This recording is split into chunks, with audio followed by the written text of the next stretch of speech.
Hello everyone, my name is KGray, and for my additional Labor 3 presentation, I'm going to be analyzing Brené Brown's rhetorical style in her Netflix special, Call to Courage. In this talk, Brown is not just appealing to the live audience that's before her or to Americans, but to people in general.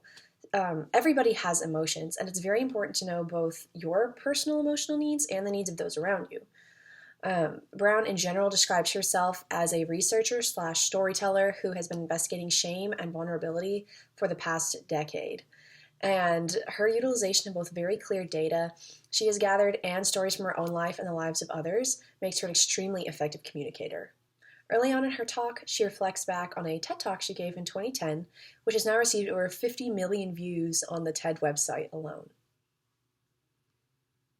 And I said, I'm not going to do my normal talk tomorrow at TEDx Houston. And he's like, what?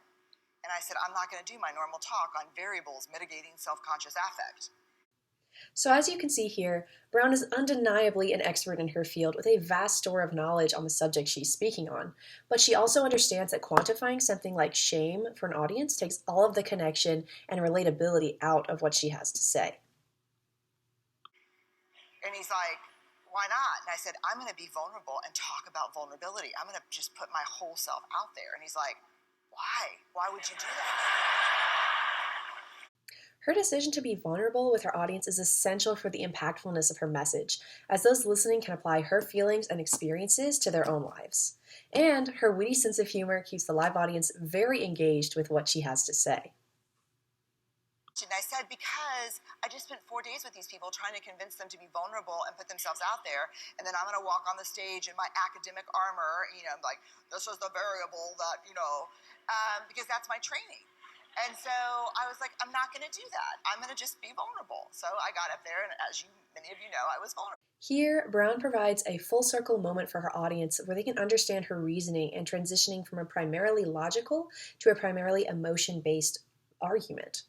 While her credibility and logical approach to the topics of shame, vulnerability, and courage provide an essential backbone for her position, her emotional appeal and personal willingness to be vulnerable make up the meat of her rhetorical strategy.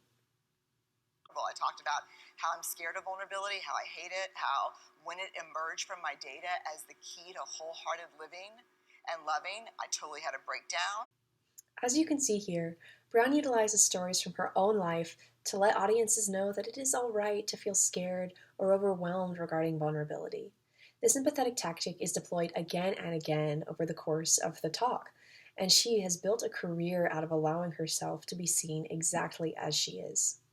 Overall, as I previously stated, Brown's rhetorical strategy is highly effective, and she truly excels in encouraging audiences to engage with what she has to say. While she certainly could focus on her credentials and data to prove her points, she instead focuses on an emotional connection with her audience, and that has made all the difference. Thank you all for watching.